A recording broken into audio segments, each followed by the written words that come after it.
It's Friday, November 19th, 2021, and this is the Washington Times front page. Thanks for joining us. I'm George Gerbo. Contrary to assertions by the White House, the Congressional Budget Office says President Biden's social spending and climate change bill does not fully pay for all of its entitlement programs. A CBO review of the bill, known as the Build Back Better Act, indicates it adds more than $367 billion to the deficit over the next decade, our congressional reporter Harris Alec reports. The nonpartisan agency that analyzes federal legislation says the deficit shrinks to $160 billion after taking into account the president's proposed tax enforcement procedures. The CBO also found that several White House proposals for generating revenue to pay for the programs are unsound. Specifically, a plan to hire 87,000 additional IRS agents to crack down on tax evaders is estimated to only raise $207 billion over the next decade. That figure is roughly half of the $400 billion the White House claimed that it would raise.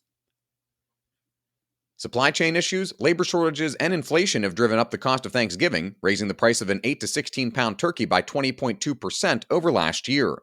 The Department of Agriculture says an 8 to 16-pound turkey cost $1.36 a pound last week, compared with $1.13 a pound at the same time last year. Sean Salai reports the American Farm Bureau Federation estimates a traditional Thanksgiving meal will cost $53.31 this year. That's up from $46.90 last year. Leading turkey supplier Butterball reported the nationwide worker shortage left turkeys to grow on farms longer than usual, making it harder to find smaller birds this year. That might not be a problem for some of you who prefer larger turkeys, though you shouldn't find scarcity to be a problem. Walmart and Target released earnings this week showing they are well stocked with domestic turkeys, despite the price increases. Australia will work with the United States and United Kingdom over the next 18 months to determine the best way to develop nuclear-powered submarines. Military reporter Mike Glenn reports Australian ambassador to the U.S. Arthur Sinodinos said the goal of the partnership between the three nations is to help generate a global, rules-based order as the focus of the world shifts in many ways to the Indo-Pacific region.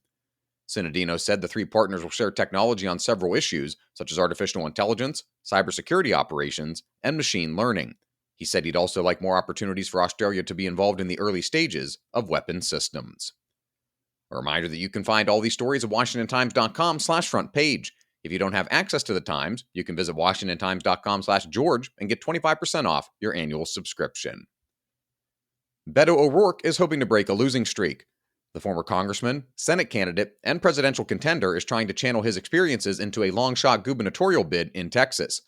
O'Rourke has signaled his plan to return to a message of togetherness and unity that helped him come within a couple of percentage points of replacing Senator Ted Cruz 3 years ago.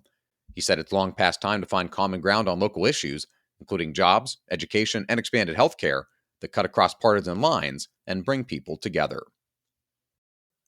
And finally, a Cornell University law professor nominated for controller of the currency faces unified Republican opposition over past statements that she wanted the fossil fuel industry to go bankrupt to help tackle climate change.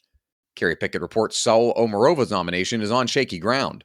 Two Democrats, Virginia Senator Mark Warner and Montana Senator John Tester, have expressed concerns about her past objections to bipartisan banking legislation, and other Republicans have challenged her past positions on the banking industry. Omarova would be the first woman to hold the post.